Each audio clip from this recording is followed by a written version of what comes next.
Hello बच्चों, कैसे हैं आप सब। उम्मीद करता हूं आप सब बहुत ही अच्छे होंगे, स्वस्थ होंगे और मस्त होंगे, अपनी पढ़ाई में सजग रूप से बने भी होंगे। ठीक है बच्चों, तो जो हमारी जो फर्दर जो क्लासेस चल रही थी वो आज हम कंटिन्यू करने वाले हैं। ठीक है, हमारे ऐप में आपको जानकारी के लिए बता दूं, हमारे ऐप में कक्षा 12वीं और कक्षा 11वीं दोनों की बायोलॉजी क्लास आप मेरे द्वारा पढ़ रहे हैं। ठीक है, जिसमें से हमने कक्षा जो 12वीं है उसका पहला चैप्टर जो पुष्पी पादपों में अध्ययन है उसको हमने कंप्लीट कर लिया है। उसका 11 से 12 लेक्चर आपको ऐप में मिल जाएंगे। ठीक है, साथ ही साथ हमने 11वीं का जो बायोलॉजी स्टार्ट किया था वो भी उसका अध्याय 1 कंप्लीट हो चुका है। ठीक है बच्चों, आप बिल्कुल वहां पे जाके देख सकते हैं। आज जो क्लास है हम कक्षा 11वीं की चैप्टर 2 जो कि जीवों का वर्गीकरण है इसको हम स्टार्ट करने वाले हैं। जानने वाले हैं कि क्यों जो जीवों का वर्गीकरण की आवश्यकता पड़ गया है ना, क्यों करते हैं वर्गीकरण, वर्गीकरण होता क्या है, और प्राचीन समय में जो वर्गीकरण हुआ था, फिर आधुनिक जो वर्गीकरण हुआ वो क्यों हुआ और कैसे उसका सीक्वेंस रहा, इसको हम समझने वाले हैं। ठीक है बच्चों, तो चलिए आज की क्लास को बिना देरी के चलिए स्टार्ट करते हैं। ठीक है, तो देखो आज का जो हमारा जो टॉपिक रहेगा वो होगा जीवों में वर्गीकरण, और वो कक्षा 11वीं का रहेगा जिसको आप अध्याय 2 में पढ़ने वाले हैं। किसमें पढ़ने वाले हैं? आपके बुक में अध्याय 2 में इसको पढ़ने वाले हैं। ठीक है बच्चों, और आपको कक्षा जो पहला जो चैप्टर है, पहला जो अध्याय है वर्गीकी, ठीक है, इसको हमने कंप्लीट कर लिया है। अगर वो देखना है तो आप बिल्कुल ऐप में विजिट कर सकते हैं। ठीक है बच्चों, चलो तो देखते हैं कि 11वीं का जो जीवों का जो वर्गीकरण है वो क्यों किया गया। तो बच्चों आपकी जानकारी के लिए मैं बता दूं, वर्गीकरण जब करते हैं ना, जब हमने किया, ठीक है, तो उसकी आवश्यकता पहले क्यों पड़ी इसको जानेंगे। तो देखो पूरे पृथ्वी पर लगभग 87 लाख से ज्यादा प्रजातियां पाई जाती हैं बच्चों। कितने? 87 लाख से ज्यादा भी प्रजातियां पूरे पृथ्वी पर पाई जाती है। तो अब इनका नामकरण करना है, इन्हें पहचानना है, इन्हें समझना है। ठीक है ना, इन्हें क्या करना है? जानना है, समझना है, नामकरण भी करना है। इन सब को क्या करने के लिए? समझने के लिए या इनका अध्ययन करने के लिए हमें किसकी आवश्यकता पड़ती है? वर्गीकरण की आवश्यकता पड़ती है, या वर्गीकरण की आवश्यकता पड़ी, ऐसा कह सकते हैं। ठीक है, कितने? 87 लाख से अधिक प्रजातियां पाई जाती हैं। तो उनका जब अध्ययन करेंगे तो ऐसे तो अध्ययन नहीं हो सकता जब तक हम उनका वर्गीकरण न करें, किसी को किसी समूह में न रखें। कोई कोई भिन्नता रखते हैं, कोई कोई समानता रखते हैं। जो जीव है वो एक दूसरे से कोई कोई समानता भी रखते हैं और कोई कोई भिन्नता भी रखते हैं। ठीक है बच्चों, तो इस आधार पर हमें उनका वर्गीकरण करना भी आवश्यक पड़ गया। ठीक है ना, इसलिए इनका वर्गीकरण किया गया। अब देखते हैं कि वर्गीकरण हमने हमने जो मैं आपको जो भी बताया उसको मैं रिटर्न फॉर्मेट में आपके लिए लिख के भी लाया हूं। तो हम लोग बिल्कुल एक एक करके बारीकी से उसको समझेंगे। ठीक है, आज पहला क्लास है, ठीक है ना, जो आपके वर्गीकरण का पहला क्लास है, लेकिन लंबा क्लास चलने वाला है। ठीक है बच्चों, तो आप बिल्कुल लास्ट तक वीडियो को देखिए। ठीक है, चलिए स्टार्ट करते हैं।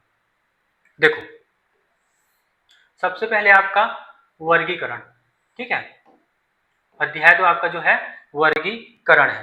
क्या है? वर्गीकरण है। तो समझते हैं। देखो देखो क्लासिफिकेशन ऑफ लिविंग ऑर्गेनिज्म, देखो ये आपका अध्याय 2 में आता है। किस में आता है? अध्याय 2 में आता है। ठीक है, तो सबसे पहले हम ये देखेंगे कि वर्गीकरण की जो आवश्यकता है वो क्यों पड़ी बच्चों, और वर्गीकरण की जो आवश्यकता है वो क्यों पड़ी। तो सबसे पहला पॉइंट देखिए, मैं आपको क्या कहा था, पृथ्वी पर लगभग 87 लाख से अधिक प्रजातियां हैं। पृथ्वी पर कितनी प्रजातियां हैं? लगभग 87 लाख से अधिक प्रजातियां यहाँ पे पाई जाती है। देन हम क्या पढ़ रहे हैं कि उनके अध्ययन, पहचान और नामकरण में सरलता लाने के लिए किसका किया गया? वर्गीकरण लाया गया। ठीक है, उनमें क्या करने के लिए? कि उनका अध्ययन करेंगे, पहचान करेंगे, नामकरण करेंगे। इन सब में क्या करने के लिए? सरलता लाने के लिए। नामकरण में सरलता, अध्ययन में सरलता, है ना, ये सब को समझने के लिए हम क्या लाते हैं? वर्गीकरण की जो पद्धतियां हैं, है ना, वर्गीकरण की जो पद्धतियां हैं इसको लाया जाता है। ठीक है बच्चों, तो आप लोग समझ गए कि उनके जो अध्ययन है, पहचान है और नामकरण है, इनको सरलता बनाने के लिए, इनमें सरलता लाने के लिए क्या लाया गया? वर्गीकरण लाया गया। उसके बाद क्या है? समानताओं और विभिन्नताओं को समझने के लिए। इसका मतलब क्या है? कुछ कुछ जो जीव हैं वो एक दूसरे से समानता दिखाते हैं और कुछ कुछ भिन्नता दिखाते हैं। इस चीज को भी क्या किया गया? वर्गीकरण में शामिल किया गया। ठीक है बच्चों, तो वर्गीकृत किया गया उनको, ताकि इस चीज के लिए समानता और विभिन्नता को समझने के लिए हम समानता को समझेंगे और विभिन्नता को भी समझेंगे। किसके द्वारा? तो बोलोगे वर्गीकरण। वर्गीकरण में हम समानता को भी समझेंगे और विभिन्नता को। क्या समानता है? कौन कौन जो है वो, मतलब जैसे कोशिकीय संगठन के आधार पर हम पढ़ने वाले हैं, तो कौन कौन बहुकोशिकीय हैं, कौन कौन एक कोशिकीय हैं, कौन कौन यूकैरियोटिक हैं, कौन कौन प्रोकैरियोटिक हैं। इस प्रकार से कोशिकीय जो संगठन होता है, इसके अलावा भी बहुत सी उनकी जो प्रकृति होती है उनमें कुछ कुछ समानताएं पाई जाती है और उनमें क्या पाई जाती है, उनमें कुछ कुछ भिन्नताएं पाई जाती है। तो इस चीज को समझने के लिए क्या हमें पढ़ना आवश्यक हो जाता है, वर्गीकरण पढ़ना आवश्यक हो जाता है और इसीलिए वर्गीकरण की भी आवश्यकता यहाँ पे पड़ गई। ठीक है बच्चों, नेक्स्ट पॉइंट क्या कहता है देखिए, विकासात्मक संबंध को जानने के लिए, मतलब जो जीव हैं, आप लोग 10th में पढ़े होंगे, विकास करके चैप्टर रहा होगा, ठीक है, 11th में भी है, ठीक है ना, विकास है, ठीक है। तो विकास जो होता है वो जीवों का कैसे हुआ है ना, वो जीव जैसे जैसे जीव हैं, अलग अलग प्रजाति के हमने 87 लाख से ज्यादा प्रजातियां पढ़ी, उनका जो विकास है, उनका मतलब स्टार्टिंग से जो विकास है वो कैसा आगे बढ़ता गया, इस चीज को भी समझने के लिए, वो धीरे धीरे कैसे अपने आप को वृद्धि करे, विकास करे, इन चीज को हम क्या करेंगे, समझेंगे, किसमें, वर्गीकरण में। ठीक है, इनका जो विकास हुआ है वो कैसा हुआ है, इस चीज को भी समझना आवश्यक पड़ गया था उस टाइम। ठीक है, तो ये भी वर्गीकरण में इसको भी शामिल किया गया कि विकासात्मक जो संबंध है इसको जानने के लिए भी हम वर्गीकरण की जो प्रोसेस है, ये जो वर्गीकरण की आवश्यकता है वो पड़ी। ठीक है बात, तो ये पॉइंट आपको क्लियर हो गया कि हम पहले क्या करेंगे, अध्ययन, पहचान और नामकरण को क्या करने के लिए, सरल बनाने के लिए वर्गीकरण की आवश्यकता पड़ी। ठीक है, नेक्स्ट क्या है, समानताओं और विभिन्नताओं को क्या करने के लिए जी, समझने के लिए। समानताओं और विभिन्नताओं को हम समझेंगे तभी तो वर्गीकरण में ही समझेंगे उसको, ठीक है ना, अगर समझेंगे नहीं तो पहचानेंगे कैसे कि कौन सा प्रजाति है, ठीक है, कौन सा जीव कौन सा प्रजाति में आएगा। ठीक है, नेक्स्ट क्या था कि विकासात्मक संबंध को जानने के लिए, विकासात्मक संबंध को जानने के लिए भी किसकी आवश्यकता पड़ी, वर्गीकरण की आवश्यकता पड़ी। तो आप लोग समझ गए कि वर्गीकरण की आवश्यकता क्यों पड़ी, तो उसके मुख्य पॉइंट यही है। ठीक है, इसी प्रकार से इसी चीज को सोच समझ के वर्गीकरण को वैज्ञानिकों ने दिया। ठीक है, और एक बात और बता दूं आपको, स्टार्टिंग में जो अरस्तु थे उन्होंने पूरे जो जीव जगत है उसको दो भागों में बांटा था, एक होगा पादप और एक होगा जंतु।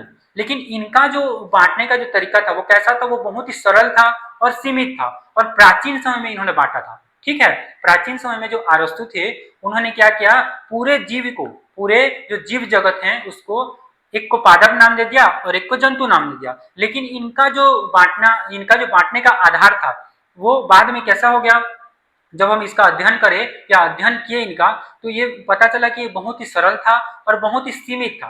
तो बाद में आगे चल के जो प्राचीन जो ये वर्गीकरण उन्होंने दिया था उसको बाद में हम आधुनिक वर्गीकरण के रूप में नए वैज्ञानिकों के साथ हम उसको जोड़ के पढ़ेंगे। ठीक है, नए वैज्ञानिक और हुए, उन्होंने आधुनिक वर्गीकरण दिया और वर्गीकरण के स्टेज और भी आगे हम पढ़ने वाले हैं। जैसे कि उन्होंने दो भागों में बांटा था, लेकिन बाद में एक वैज्ञानिक आते हैं कैरोलस लिनियस, उन्होंने भी दो जगत वर्गीकरण को प्रस्तावित किया था। ठीक है, उन्होंने भी वैसे ही बांटा था, उसको हम पढ़ेंगे। ठीक है, लेकिन अरस्तु का क्या हो जाता है, वो प्राचीन समय में बांटे थे और उनका जो बांटना था वो क्या था, सीमित था और सरल था।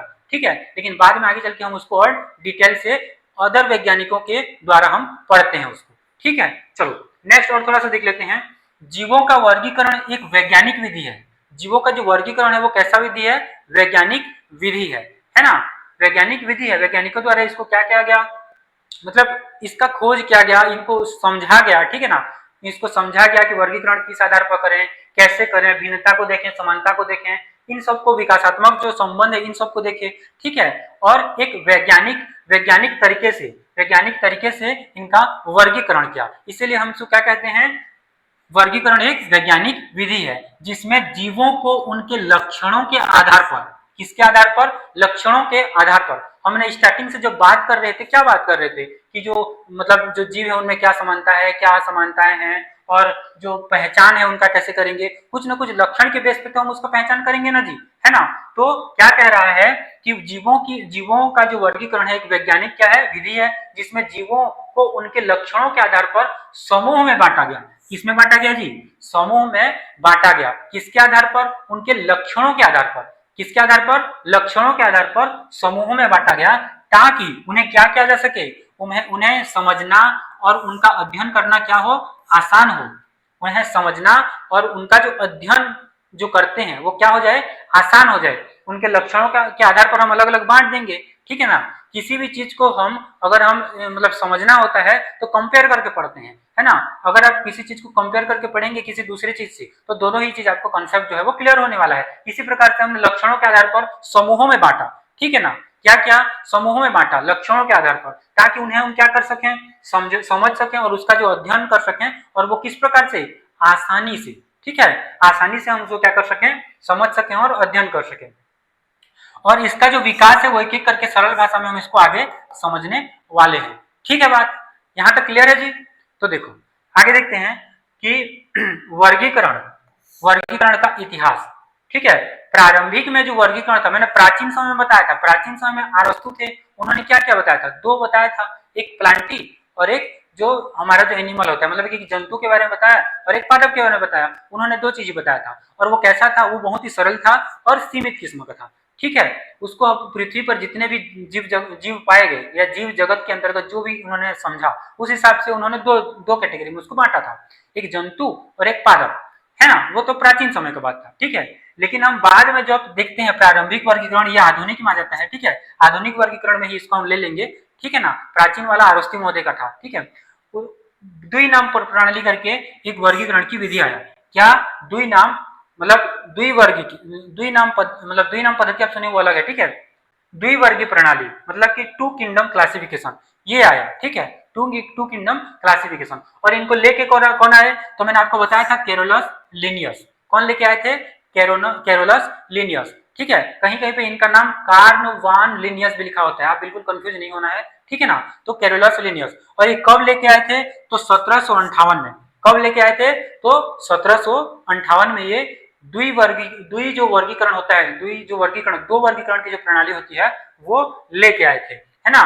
टू किंगडम क्लासिफिकेशन किसके द्वारा दिया गया है, ऐसा आपको कोई पूछ दे तो क्या बोलेंगे आप, केरोलस लिनियस, है ना। Carolus Linnaeus most important question होता है ना। आने वाले जो कंपटीशन एग्जाम होते हैं इसके लिए भी जब आपको वस्तुनिष्ठ में पूछा जाता है ना वो चलो, और कब दिए थे बोलेंगे तो 1758 में दिए थे। कब दिए थे, 1758 में दिए थे, ठीक है। और इन्होंने पूरे पादप जगत को कितने भागों में बांटा, तो बोलेंगे दो भागों में, दो भागों में बांटा। जैसे अरस्तु जी ने बांटा था वैसे ही इन्होंने भी बांटा था, ठीक है। वैसे ही इन्होंने भी बांटा था, ठीक है। वो क्या क्या था, तो एक था प्लांटे जिसको हम पौधे कहते हैं, और एक था एनिमिलिया जिसको आप जंतु कहते हैं, ठीक है। तो देखो इनमें इनका थोड़ा सा लक्षण यहाँ पे देखो, एनिमल जो होते हैं वो क्या कर सकते हैं, वो चल सकते हैं और खा सकते हैं। क्या कर सकते हैं, वॉक कर सकते हैं और ईट कर सकते हैं। एनिमल क्या कर सकते हैं, चल सकते हैं और खाना खा सकते हैं, ठीक है। और प्लांट जो होते हैं ये क्या रहते हैं, ये स्थिर रहते हैं, अपने ही जगह में क्या रहते हैं, स्थिर रहते हैं।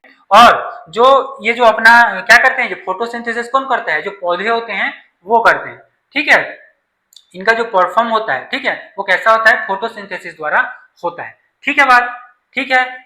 ये अपने जगह पे क्या रहते हैं, स्थिर रहते हैं, और प्रकाश संश्लेषण की जो क्रिया है फोटोसिंथेसिस जिसको कहते हैं वो पौधे करते हैं, ठीक है। इन्होंने ऐसे बांटा। फिर इसमें हुआ क्या, इसमें थोड़ा सा गड़बड़ी ये हुआ, मैं आपको बताता हूं। देखो समस्या क्या आई, ठीक है। समस्या आई यह आई कि यह वर्गीकरण क्या था, बहुत ही सरल था, जैसे अरस्तु महोदय का था।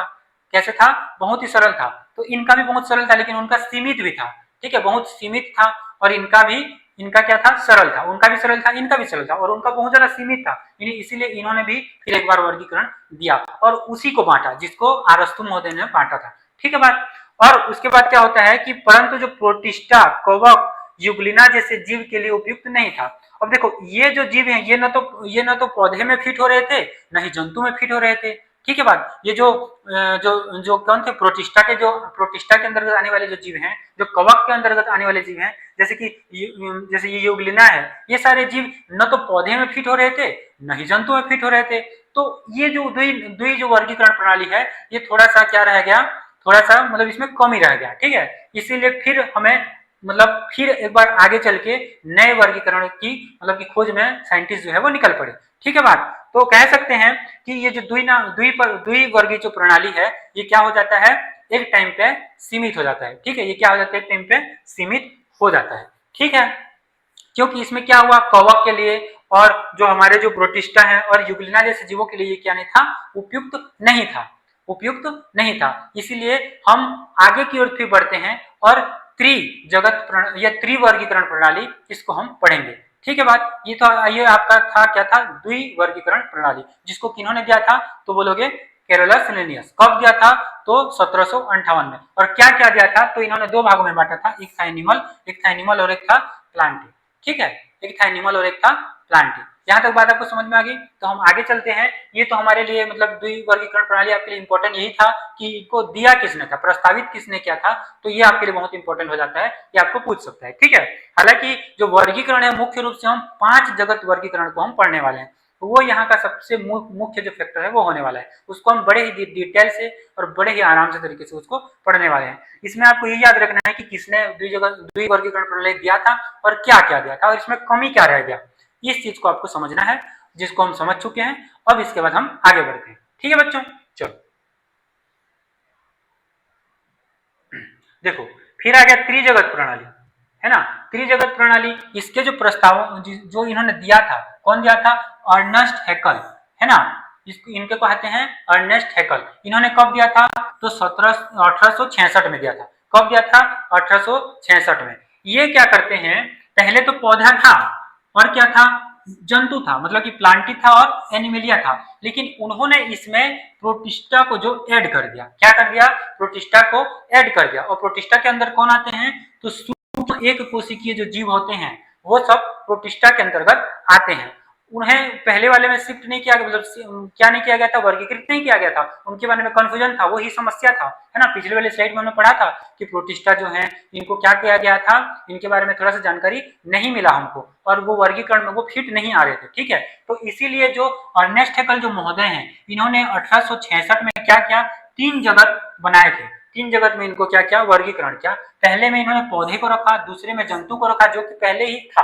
ठीक है, लेकिन इन्होंने ऐड क्या कर दिया, प्रोटिस्टा को ऐड कर दिया। किसको ऐड कर दिया, प्रोटिस्टा को ऐड कर दिया। और प्रोटिस्टा में कौन आते हैं, तो बोलोगे सूक्ष्म एक कोशिकीय जीव इसके अंतर्गत समाहित है। ठीक है बात बच्चों, यहां तक क्लियर है। तो देखो अब होता क्या है, देखो इस प्राणी की जो विशेषता क्या है। अर्नेस्ट हैकल ने देखा कि कुछ जीव जैसे कि अमीबा, यूग्लिना, डाइटम्स न तो स्पष्ट रूप से पौधे हैं न ही जंतु है। ये बात मैंने आपको पिछले स्लाइड में बताया था कि कुछ ऐसे भी जीव आगे जो न तो स्पष्ट रूप से क्या हो रहे थे, कुछ स्पष्ट रूप से क्या हो रहे थे, पौधे हो रहे थे, न ही जंतु हो रहे थे। तो इनके लिए किन्होंने सोचा, अर्नेस्ट हैकल महोदय ने सोचा और क्या कर दिया, 3 जगत प्रणाली, 3 जगत जो वर्गीकरण है उसको उनको इन्होंने ले आया और उन्हें इन्होंने किसको ऐड कर दिया, तो बोलोगे प्रोटिस्टा को ऐड कर दिया। सॉरी, ठीक है यहां तक। इसलिए उन्होंने क्या किया, नया तीसरा समूह जोड़ा जिसको प्रोटिस्टा नाम इन्होंने दिया। ठीक है, क्या नाम दिया, प्रोटिस्टा नाम इन्होंने दिया। यहां तक समझ में आ गया, यहां तक समझ में आ गया। अब प्रोटिस्टा में आते कौन है, तो उन एक कोशिकीय जीव को रखा जो प्रोकैरियोटिक नहीं थे और न ही वे स्पष्ट रूप से पौधे व जंतु थे। वे न तो प्रोकैरियोटिक थे, ठीक है, और न ही स्पष्ट रूप से क्या थे, पौधे नहीं थे न ही जंतु नहीं थे। कौन, तो कौन थे, ये प्रोटिस्टा, है ना। प्रोटिस्टा को उन्होंने अलग एक तीसरा जो वर्गीकरण का एक समूह बनाया और प्रोटिस्टा को ऐड किया, किन्होंने, अर्नेस्ट हैकल ने। तो यहां तक आपको बात समझ में आ गई, यहां तक आपको बात समझ में आ गई। पहले द्विजगत वर्गीकरण में क्या हुआ था, फिर त्रिजगत वर्गीकरण में क्या आया, है ना। आप कंपेयर करके पढ़िए, है ना, क्या ऐड हुआ, है ना, और किस चीज को ऐड किया, इस चीज को। लेकिन अब हुआ क्या कि इनमें भी कमियां आ गई। ठीक है, कुछ कुछ कमियां हमें इनमें भी देखने को मिल गई। ठीक है, जैसे द्विजगत वर्गीकरण में मतलब कमियां क्या देखी गई कि प्रोटिस्टा के लिए जगह नहीं मिला। ठीक है, प्रोटिस्टा के जो जीव है उनके लिए क्या नहीं मिला, जगह नहीं मिला, और वो क्या हो गया, सरल हो गया। ठीक है, इनमें क्या कमियां थी इसको समझ लेते हैं। इनमें जो कमियां थी, इस प्रणाली में बैक्टीरिया जैसे कि प्रोकैरियोटिक के लिए कोई स्पष्ट स्थान नहीं था, है ना। बैक्टीरिया के लिए जैसे कि प्रोकैरियोटिक के लिए कोई स्पष्ट स्थान नहीं था, कोई स्पष्ट स्थान इन्होंने नहीं दिया था। किसके लिए, तो बैक्टीरिया के लिए। ठीक है ना, बैक्टीरिया के लिए। ठीक, किसमें नहीं मिला, तो ये जो त्रिजगत प्रणाली है इसमें अर्नेस्ट हैकल साहब जिन्होंने जिस वर्गीकरण को उन्होंने दिया था उसमें क्या हुआ, बैक्टीरिया के लिए जैसे कि ये प्रोकैरियोटिक के लिए कोई स्पष्ट स्थान नहीं मिला। ठीक है, जिसमें बैक्टीरिया आते हैं। ठीक, तो बैक्टीरिया के लिए कोई स्पष्ट स्थान यहाँ पे नहीं मिला, ये इसकी पहली कमी। दूसरी कमी, कवक, है ना, यहाँ पे कोई कवक जिक्र हो रहा है, नहीं हो रहा है, तो कवक को पौधे में शामिल कर दिया गया जो उपयुक्त नहीं था। जो कवक है ना उसको पौधे में शामिल कर दिया गया था जो कि उपयुक्त नहीं है। जो कवक हैं वो पौधे में शामिल नहीं है, उनको अलग से वर्गीकरण में एक स्थान दिया गया बाद में आगे चलकर, ठीक है। और जो कवक हैं वो पौधे में इन्होंने शामिल कर दिया था कवक को भी, लेकिन जो कवक हैं वो पौधे के समूह में आने के लिए वो क्या नहीं थे, उपयुक्त नहीं है ना। कुछ ना कुछ उनमें भी कमी या समानताएं उसमें जो होनी चाहिए पादप में या पौधे में वो शायद नहीं मिली होगी, ठीक है। इसी कारण इन्होंने क्या कर दिया, मतलब ये उपयुक्त नहीं है ऐसा इनका मानना था, ठीक है। जो कमी में इनको हम पढ़ते हैं, ठीक है, क्योंकि उनका जो पोषण का तरीका था वो अलग था, है ना। पौधे जैसे पोषण करते हैं वैसे पोषण कवक नहीं करते, ठीक है ना। जैसे पौधे पोषण करते हैं वैसे कवक नहीं करते, तो हम कवक को कैसे पौधे में रख सकते हैं। तो इसीलिए कवक जो है वो पौधे के जो जो प्लांट जो जगत है उसमें ये उपयुक्त नहीं रहा, ठीक है बात बच्चों, यहाँ तक क्लियर है। तो ये थी इसकी कमियां और ये थी इसकी विशेषताएं, और कौन कितने जगत मतलब ऐड किसको किया अर्नेस्ट हैकेल जी ने, इसको हमने समझा। तो ये था आपका त्रिजगत वर्गीकरण। क्या था, त्रिजगत वर्गीकरण, ठीक है। चलो अब आगे बढ़ते हैं, थोड़ा सा आगे क्या है देखो। उसके बाद मन नहीं भरा चतुर्थ जगत प्रणाली, ये भी दे दिए, ठीक है ना। चतुर्थ जगत प्रणाली, चतुर्थ जगत प्रणाली इसको लेके कौन आए तो बोलोगे कॉपलैंड। किन्होंने लेके आया, कॉपलैंड लेके आया। कब लेके आया तो 1956 में लेके आया। कब लेके आया, 1956 में लेके आया था। किन्होंने तो कॉपलैंड ने। इन्होंने क्या किया, इन्होंने मोनेरा, है ना, मोनेरा प्रोटेस्टा हम पढ़ चुके हैं, प्लांटी पढ़ चुके हैं, एनिमिलिया पढ़ चुके हैं। इन्होंने ऐड क्या किया तो बोलोगे मोनेरा को ऐड किया। मोनेरा क्या होते हैं, हमने पिछले सेट में क्या पढ़ा, बैक्टीरिया को क्या मिला, क्या बैक्टीरिया के बारे में पढ़ा था। बैक्टीरिया भी उसमें क्या नहीं कर सकते, उसमें ऐड नहीं किए थे बैक्टीरिया को, ठीक है। इन्होंने क्या किया, प्रोकैरियोटिक जैसे कि बैक्टीरिया हैं उनको किसमें ऐड किया, मोनेरा में ऐड किया। एक सीक्वेंस में आप पढ़ के चलिए, ठीक है, एक सीक्वेंस में हम पढ़ते हुए चल रहे हैं तो बिल्कुल आपको समझ में आने वाला है। अब तक हमने क्या क्या पढ़ा, एनिमल और प्लांट के बारे में। फिर आगे बढ़े तो अर्नेस्ट हैकेल ने किसको ऐड किया, तो किसको ऐड किया, प्रोटिस्टा को ऐड किया। उसके बाद कॉपलैंड आके किसको ऐड करते हैं, मोनेरा को ऐड करते हैं। मोनेरा में कौन आते हैं तो प्रोकैरियोटिक जो बैक्टीरिया हैं वो हमें देखने को मिल जाते हैं, ठीक है। बात यहां तक क्लियर है। तो देखो मोनेरा में इन्होंने किसको ऐड किया, प्रोकैरियोटिक जैसे कि बैक्टीरिया को ऐड किया था, ठीक है। यहां तक तो ये किन्होंने ऐड किया तो कॉपलैंड, कब 1956। अब देखते हैं इसकी विशेषता क्या है, ठीक है ना। इस प्रणाली की जो विशेषता है वो क्या है तो देखो कोपलैंड ने बैक्टीरिया और साइनोबैक्टीरिया जैसे कि नीलहरी शैवाल को एक अलग जगत मोनेरा में रखा, ठीक है, एक अलग जगत में रखा।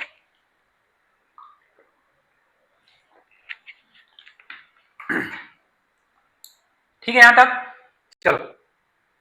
यह प्रणाली, यह पहली प्रणाली थी, यह बात बहुत इंपॉर्टेंट याद रखना कि यह पहली प्रणाली थी जिसमें प्रोकैरियोट्स और यूकैरियोट्स के बीच भेद किया गया। देखो समय के साथ साथ आगे जैसे बढ़ते गए तो अब तक क्या हुआ था, प्रोकैरियोटिक और यूकैरियोटिक में कोई भेद किसी ने नहीं किया था, ठीक है।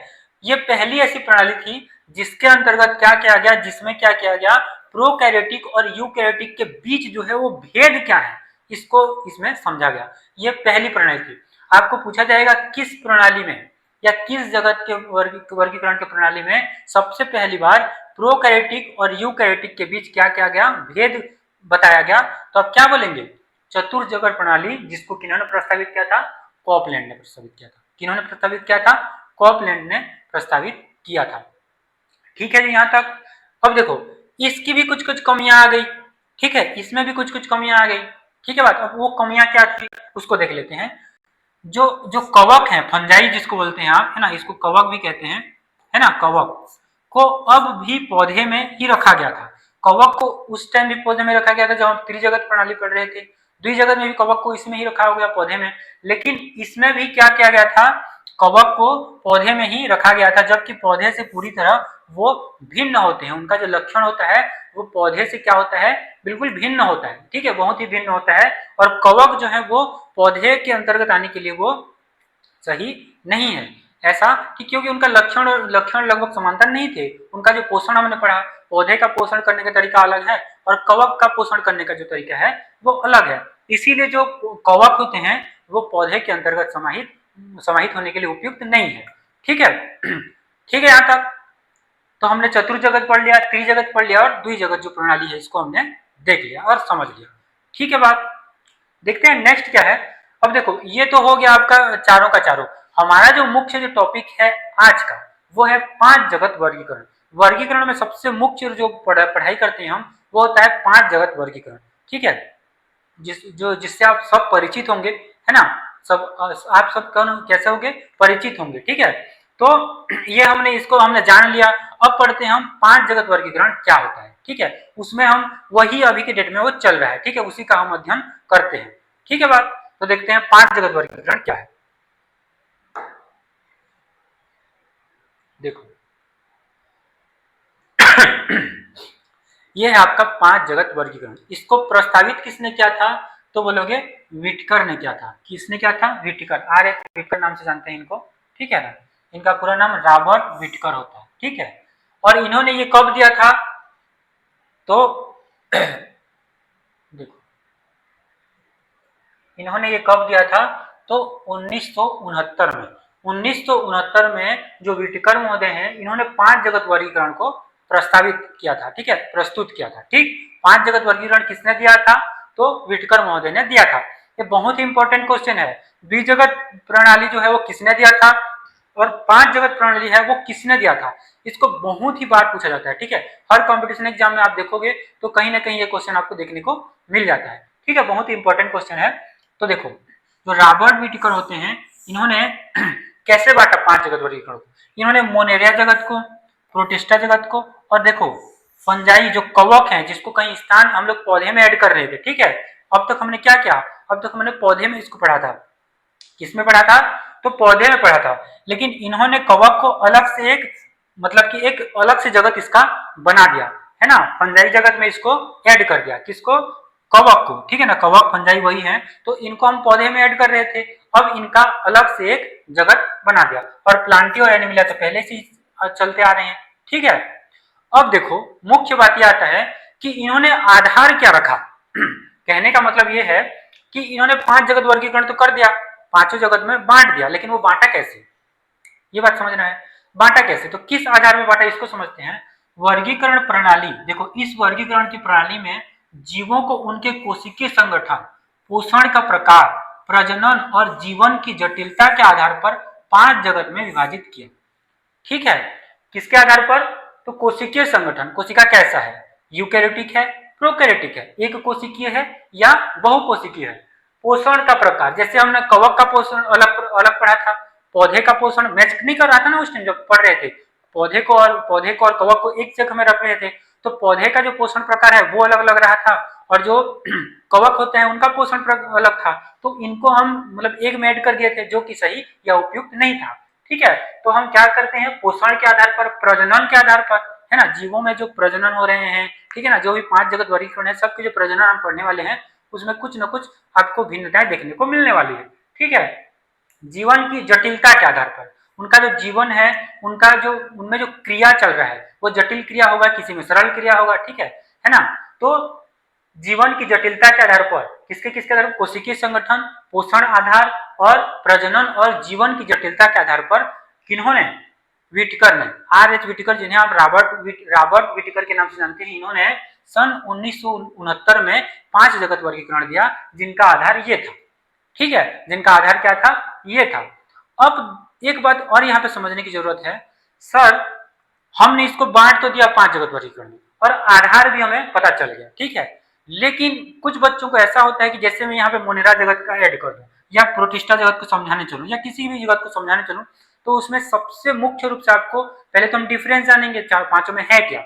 ठीक है, तो उसमें पढ़ते हैं कि ये जो मोनेरा है, ये जो प्रोटिस्टा है, कुछ कुछ इसमें आप एक कोशिकीय वर्ड सुनेंगे, कहीं कहीं पे बस बहुकोशिकीय सुनेंगे, कहीं कहीं पे इनका यूकैरियोटिक सुनेंगे, कहीं कहीं पे प्रोकैरियोटिक सुनेंगे, पोषण के बारे में सुनेंगे, प्रजनन के बारे में सुनेंगे। इनमें जो अंतर होगा, ठीक है, इनका जो लक्षण मैं आपको जो बताने वाला हूँ ये होने वाला है। लेकिन सर ये यूकैरियोटिक, प्रोकैरियोटिक, एक कोशिकीय, बहुकोशिकीय होते क्या है, बहुत सारे बच्चे इनको इसमें जो है वो कंफ्यूज रहते हैं। ठीक है, हालांकि हम 6वीं से लेकर पढ़ते आ रहे हैं इसको, 6वीं 7वीं से, लेकिन अभी मैं आपको अगर इन दोनों में यानी कि कोई 8 या 7-8 डिफरेंस बता दें, ऐसा बोलेंगे ना, तो बहुत बच्चों का कॉन्सेप्ट जो है वो क्लियर नहीं होता है ना। मुख्य मुख्य जो अंतर है वो नहीं पता होता है। तो इसको पढ़ने से पहले हम एक बार एक नजर हम एक कोशिकीय, बहुकोशिकीय, यूकैरियोटिक और प्रोकैरियोटिक में हम अंतर को समझ लेते हैं, ताकि हम उसको अगर समझ जाएं तो हमारा जो ये वाला है, ये जो 5 जगत वर्गीकरण है, ये हम आसानी से समझ में आ जाए। क्योंकि हम जब 5 जगत वर्गीकरण के लक्षणों के बारे में जानेंगे तो मुख्यतः हम किसकी बात कर रहे होंगे, ये तो यूकैरियोटिक है या तो प्रोकैरियोटिक है, या तो बहुकोशिकीय है या तो एक कोशिकीय है, इसकी बात हम जनरली कर रहे होंगे। तो होता क्या है बच्चों, कोशिकीय संगठन हम पहले जान लेते हैं, उसके बाद हम इसको आगे फर्दर हम इसको कंटिन्यू करेंगे। ठीक है बात, यहाँ तक क्लियर है? तो इससे पहले मैं आपको बता देता हूँ कि जो कोशिकीय संगठन हम उसको जब पढ़ेंगे तो पढ़ेंगे कैसे। ठीक है, तो आप उसके अंतर को पहले आप देख लीजिए, उसको अंतर को समझ लीजिए, फिर उस हिसाब से हम इसको पढ़ने वाले हैं। ठीक है बात, चलो तो देख लेते हैं। देखो, पहले हम प्रोकैरियोटिक और यूकैरियोटिक में अंतर को समझ लेते हैं। ठीक है, क्या होता है अंतर, है ना। सर ये तो बहुत इजी है, ऐसा सोच रहे होगे, है ना, लेकिन ये जानना बहुत जरूरी है ना, ये जानना बहुत जरूरी है। हालांकि इजी होगा जिसके लिए इजी है, बहुत ही बढ़िया बात है ना, लेकिन जिनको नहीं पता वो बिल्कुल यहाँ पे ध्यान दें, क्योंकि आप इन्हीं के बेस पे, यही तो आधार था उनका।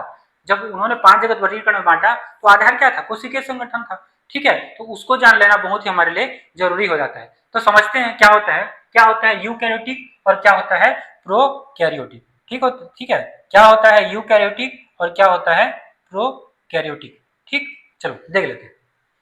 देखो, पहले देखते हैं कि प्रोकैरियोटिक में जो कोशिका का जो नाभिक होता है, न्यूक्लियोलस होता है। ठीक है, न्यूक्लियस होता है, कोशिका का जो नाभिक होता है जिसको न्यूक्लियस कहते हैं। ठीक है, वो कैसा होता है, तो अगर प्रोकैरियोटिक में देखें तो ये झिल्ली रहित होता है, इसमें झिल्ली नहीं होता, झिल्ली रहित। सहित और रहित में आप डिफरेंस कर पा रहे होंगे, है ना। रहित मतलब के बिना। ठीक है, तो ये झिल्ली के बिना होता है। लेकिन यूकैरियोटिक में एक ऐसा होता है, झिल्ली बद्ध होता है, स्पष्ट नाभिक होता है। इसमें कैसा होता है, नाभिक जो है वो स्पष्ट होता है, इसमें स्पष्ट जो झिल्ली है वो बद्ध होता है। बद्ध मतलब उसमें होता है झिल्ली। ठीक है, और इसमें झिल्ली रहित होता है, मतलब कहने का मतलब यह है कि इसमें झिल्ली नहीं पाया जाता। ठीक, चलो दूसरा क्या होता है, डीएनए की स्थिति। डीएनए की स्थिति क्या है, तो न्यूक्लियाइड क्षेत्र में ये पाया जाता है। किसमें, प्रोकैरियोटिक क्षेत्र में। आप जब कोशिका का स्ट्रक्चर देखेंगे तो है ना, आपको डीएनए बिल्कुल आपको यहाँ पे देखने को मिलेगा प्रोकैरियोटिक में, जो कि न्यूक्लियाइड क्षेत्र में देखने को मिलेगा। यहाँ पे नाभिक के अंदर यही देखने को मिलेगा। ठीक है, ये न्यूक्लियाइड क्षेत्र में देखने को मिलेगा, कहाँ पे, प्रोकैरियोटिक में। लेकिन जो यूकैरियोटिक होता है उसमें कैसे, नाभिक के अंदर आपको क्या देखने को मिलेगा, जो डीएनए है, डीएनए की स्थिति है वो आपको देखने को मिलेगा। ठीक है, ये दो डिफरेंस आपको क्लियर हुआ। पहला डिफरेंस जो कोशिका का जो नाभिक था, है ना, वो प्रोकैरियोटिक में क्या था, वो नहीं था, झिल्ली रहित था, झिल्ली रहित था। ठीक है, इसमें जो झिल्ली है वो रहित था या के बिना था। ठीक है, यूकैरियोटिक में क्या था, झिल्ली बद्ध था और स्पष्ट नाभिक हमें देखने को मिल रहा था। ठीक है बात। अब देखो डीएनए की स्थिति क्या हो रहा था, प्रोकैरियोटिक में न्यूक्लियाइड क्षेत्र में मिल रहा था, लेकिन यूकैरियोटिक में क्या था, ये नाभिक के अंदर पाया जाता था। क्या, डीएनए नाभिक के कहा, अंदर पाया था, है ना, किसमें, यूकैरियोटिक में। हम सब में जो हम सब क्या है, यूकैरियोटिक में आते हैं, तो हम लोगों का जो नाभिक के अंदर ही क्या पाया जाता है, कोशिका के नाभिक के अंदर डीएनए पाया जाता है। ये बात आप समझ रहे होंगे। ठीक है, नेक्स्ट क्या है, कोशिका अंगक, मतलब कोशिका के जो अंग है ना, ये झिल्ली रहित होते हैं इसमें, और इसमें झिल्ली बद्ध, मतलब झिल्ली बद्ध के अंदर जो है वो कोशिका अंग देखने को हमें मिलते हैं। जो कोशिका के मुख्य जो अंग है, कोशिका के अंदर जो अंग होते हैं, इसमें झिल्ली रहित होते हैं और इसमें झिल्ली में बंद होते हैं, झिल्ली बद्ध होते हैं। ठीक है बात, यहाँ तक क्लियर है। चलो नेक्स्ट क्या है, आकार। इनमें जो कोशिका का आकार होता है वो कैसा होता है, तो जो प्रोकैरियोटिक होता है इसमें 1 से 10 माइक्रोमीटर होता है और इसमें 10 से 100 माइक्रोमीटर होते हैं। ठीक है ना, 1 से 10 माइक्रोमीटर किसमें होता है, प्रोकैरियोटिक में, और यूकैरियोटिक में क्या होता है, 10 से 100 माइक्रोमीटर आपको देखने को मिल जाता है। तो कहने का मतलब यह है कि जो प्रोकैरियोटिक होते हैं, प्रोकैरियोटिक जो कोशिकाएं होती हैं वो कैसे होंगी, वो 1 से 10 माइक्रोमीटर के बीच होंगी, और ये 10 से 100 माइक्रोमीटर के बीच होंगी। कौन, यूकैरियोटिक में जो कोशिकाएं का जो आकार होता है वो। ठीक है, अब देखो कोशिका भित्ति है ना, कोशिका भित्ति प्रोकैरियोटिक में किसका बना होता है, पेप्टिडोग्लाइकॉन, और जो यूकैरियोटिक होता है इसमें क्या बना होता है, सेल्यूलोज का और काइटिन का। देखो मोस्ट इंपोर्टेंट बात आपको अब कॉपी में नोट डाउन कर लीजिए, अपनी जो भी कॉपी पढ़े, जो जो कवक होता है उसका जो कोशिका भित्ति होता है किसका बना होता है, काइटिन का बना होता है। जो पौधे होते हैं उसका कोशिका भित्ति किसका बना होता है, तो सेल्यूलोज का बना होता है। और जो प्रोकैरियोटिक होते हैं उनमें कोशिका भित्ति किसका बना होता है, तो पेप्टिडोग्लाइकॉन का बना होता है। ये क्वेश्चन इतना पूछा जाता है, इतना रिपीट होता जाता है, बहुत से कंपटीशन एग्जाम में आपको देखने को मिलेगा। तो मोस्ट इंपोर्टेंट है, आप भी अगर अपने कॉपी पेन पकड़े हैं तो बिल्कुल नोट डाउन कर लीजिए। पौधे में क्या पाया जाता है, सेल्यूलोज की कोशिका भित्ति पाई जाती है, और जो काइटिन होता है वो किसमें, कवक में पाया जाता है, और पेप्टिडोग्लाइकॉन किसमें पाया जाता है, पेप्टिडोग्लाइकॉन तो बोलोगे प्रोकैरियोटिक में। अच्छा, हम में कोशिका भित्ति पाया जाता है क्या जंतु में, तो बोलोगे नहीं सर, हमें कोशिका भित्ति नहीं पाया जाता। ठीक, हमें कोशिका भित्ति नहीं पाया जाता। ठीक चलो, तो ये बहुत इंपॉर्टेंट पॉइंट है, ये इन्हें बिल्कुल आप याद रखिए। ठीक है ना, ठीक है बात। चलो नेक्स्ट देखते हैं जैविक संगठन कैसा होता है। तो इनमें जैविक संगठन कैसा होता है, एक कोशिकीय होता है, ये एक कोशिका से बने होते हैं, लेकिन ये यूकैरियोटिक क्या होते हैं, एक कोशिकीय भी होते हैं और बहुकोशिकीय भी हो सकते हैं। ठीक है, तो जैविक संगठन इनका एक कोशिकीय भी हो सकता है और बहुकोशिकीय भी हो सकता है। किसका, तो बोलोगे यूकैरियोटिक का। और प्रोकैरियोटिक का क्या होता है, ये एक कोशिकीय ही इनका जो क्या होता है जैविक संगठन वो होता है। ठीक है बच्चों, यहाँ तक क्लियर है। तो देखते हैं आगे। आगे इनका उदाहरण दिया है, देखो उदाहरण में हमने प्रोकैरियोटिक में क्या पढ़ेंगे, बैक्टीरिया को पढ़ेंगे, नीलहरित शैवाल को पढ़ेंगे। ठीक है, नीलहरित शैवाल को पढ़ेंगे, लेकिन यूकैरियोटिक में पौधे भी आएंगे, जानवर भी आएंगे, और जो कवक आए हैं। मैंने क्या कहा, काइटिन कवक के बारे में बताया। काइटिन का जो काइटिन कोशिका भित्ति जो होता है कवक का, वो किसका बना होता है, तो काइटिन का बना होता है। पौधे का किसका बना होता है, तो सेल्यूलोज का बना होता है। जानवर में कोशिका भित्ति या जीव में पाया जाता है क्या, हमें पाया जाता है क्या, नहीं, जंतुओं में कोशिका भित्ति नहीं पाया जाता। ये बात आपको समझना है। ठीक है, यहाँ तक आपको क्लियर हुआ, यहाँ तक आपको क्लियर हुआ, उम्मीद कर रहा हूँ कि यहाँ तक आपको क्लियर होगा। इसको आप बिल्कुल अच्छे से समझ जाइए। फिर हम 5 जगत वर्गीकरण में जब पढ़ेंगे तो कौन सा यूकैरियोटिक है, कौन सा प्रोकैरियोटिक है, वहां पे आप बिल्कुल कंफ्यूजन मत होइएगा। ठीक है, या वहां पे आप मेरे को पूछेंगे तो फिर इतना डिटेल बताना वहां पे पॉसिबल नहीं होगा। ठीक है, तो आप बिल्कुल यहाँ पे इसको समझ लीजिए। उसके बाद जैसे ही मैं मोनेरा प्रोटिस्टा स्टार्ट करूंगा तो डायरेक्ट मैं आपको बोलूंगा कि ये यूकैरियोटिक में आता है, ये प्रोकैरियोटिक में आता है, और यूकैरियोटिक और प्रोकैरियोटिक क्या होते हैं, ये आप बिल्कुल यहाँ पे देख लीजिए। ठीक है, तो यहाँ तक आपको समझ में आ गया कि यूकैरियोटिक और प्रोकैरियोटिक में क्या अंतर हमें देखने को मुख्य रूप से मिलता है। ठीक है बात। चलो अब देखते हैं आगे। आगे हमने तो ये देख लिया यूकैरियोटिक प्रोकैरियोटिक। अब देखते हैं एक कोशिकीय और बहुकोशिकीय क्या है सर, इसको थोड़ा सा समझाइए। तो इसको समझाते हैं, ठीक है, क्योंकि ये भी आपको बार बार देखने को मिलने वाला है। चलो इनमें क्या अंतर होता है इसको देख लेते हैं। ठीक, देखो एक कोशिकीय और बहुकोशिकीय में क्या मुख्य रूप से डिफरेंस है, इसको हम लोग समझ लेते हैं। ठीक है बच्चों, चलो देखते हैं। एक कोशिका, कोशिका की संख्या अब नाम से स्पष्ट है, इसमें केवल एक कोशिका होगा। ठीक है, इसमें कितना कोशिका होगा, एक कोशिका। किसमें, यूनिसेल्युलर में, आपके एक कोशिकीय में कितना कोशिका होगा, एक कोशिका होगा। लेकिन बहुकोशिकीय में कई कोशिकाएं होंगी, है ना। बहु में मल्टी सेल्युलर में क्या होगा, बहुत सारी कोशिकाएं आपको देखने को मिलेगी, है ना। बहुत सारी कोशिकाओं से मिलकर वो बॉडी जो है वो बना होगा, है ना, वो शरीर जो है वो बना होगा। ठीक, और ये जो है केवल एक कोशिका से निर्मित होता है। कौन, तो एक कोशिकीय। जो एक कोशिकीय जीव होगा वो एक कोशिका का बना होगा, और जो बहुकोशिकीय होते हैं वो बहुत सारी कोशिकाओं से मिलकर बने होते हैं। ठीक है बात। नेक्स्ट अंतर में क्या है, जीवन की जो क्रियाएं होती हैं वो कैसे होती हैं, तो एक ही कोशिका में सभी कार्य करते हैं। एक ही कोशिका, इनके जो जीवन में जो भी कार्य हैं, हम में अलग अलग कोशिकाएं हैं। हमारा जो जैविक जो क्रिया है बॉडी में, पाचन क्रिया अलग है, उत्सर्जन क्रिया अलग है, सबके लिए क्रिया अलग अलग है, श्वसन क्रिया अलग है। तो कोशिकाएं भी वैसे बटी हुई हैं। ठीक है, हम में बहुकोशिकीय हैं, तो हमारे शरीर में बहुत सारी कोशिकाएं हैं, तो सभी कार्य के लिए अलग अलग कोशिकाएं यहाँ पे निर्मित है। लेकिन यहाँ पे कैसा करता है, एक ही कोशिका शरीर के जो सभी कार्य हैं उनको वो क्या करता है। ठीक है, एक ही कोशिका होता है जो कि शरीर की सभी कार्यों को क्या करता है, परिपूर्ण ये करता है। ठीक है, या पूर्ण करता है। ठीक, लेकिन बहुकोशिकीय में विभिन्न कोशिकाएं अलग अलग कार्य को करती हैं। मैंने आपको यही बात बताया कि जो बहुकोशिकीय होता है, जैसे कि हमारा शरीर भी एग्जाम्पल ले लीजिए, तो होता क्या है कि जो विभिन्न कोशिकाएं होती हैं वो अलग अलग कार्य को करती हैं। इसमें चूंकि एक कोशिका है तो ऑब्वियस सी बात है वही तो सब कार्य को करेगा ना जी। लेकिन हमारे पास क्या है, या जो बहुकोशिकाएं इनमें क्या होता है, बहुत सारी कोशिकाएं होती हैं। तो बहुत सारी कोशिकाएं होती ही इसलिए है कि वो अलग अलग कार्य को वो संपन्न करे। ठीक है बात, यहाँ तक क्लियर हुआ, यहाँ तक क्लियर हुआ जी। चलो नेक्स्ट देखते हैं क्या है, संरचना देख लेते हैं। तो जो एक कोशिकीय होते हैं इनका जो संरचना होता है वो कैसा होता है, सरल संरचना देखने को मिलता है। कैसा मिलता है, सरल संरचना देखने को मिलता है। लेकिन जो बहुकोशिकीय होती है इनकी जो संरचना है वो हमें जटिल देखने को मिलता है। कैसा देखने को मिलता है, जटिल देखने को मिलता है। एक कोशिकीय का जो संरचना होता है वो सरल, और बहुकोशिकीय का आपको जटिल देखने को मिल जाता है। ठीक है बच्चों, यहाँ तक चलो नेक्स्ट क्या है, उदाहरण क्या है देख लेते हैं। एक कोशिकीय कौन कौन होते हैं, तो जैसे कि अमीबा का नाम सुने होंगे, पैरामीशियम से आप बिल्कुल सुने होंगे, ठीक है ना। अमीबा, पैरामीशियम, ये सब क्या होते हैं, एक कोशिकीय जीव होते हैं। लेकिन जो मानव होता है, पौधा होता है या कोई जानवर होता है, वो कैसे होते हैं, वो बहुकोशिकीय होते हैं। कैसे होते हैं, बहुकोशिकीय होते हैं, ठीक है। और इनकी जो संरचना होती है वो कैसी होती है, जटिल होती है। और इनकी जो संरचना होती है वो कैसी होती है, तो बोलोगे सरल होती है। सर किसकी संरचना, तो अमीबा और पैरामीशियम की संरचना, या जो एक कोशिकीय जो जीव है इनकी जो क्या संरचना होती है वो सरल होती है, ठीक है यहाँ तक। चलो नेक्स्ट क्या है, आकार देखते हैं। आकार जो है आमतौर पर छोटे होते हैं, एक कोशिकीय छोटे होंगे, है ना, और ये जो है वो आकार बड़े होते हैं। बहुकोशिकीय जो होते हैं आकार में कैसे होते हैं, बड़े होते हैं, ठीक है। अब इंपॉर्टेंट बात, एक बहुत इंपॉर्टेंट बात यहाँ देख लेना, कोशिका विभाजन, ठीक है ना।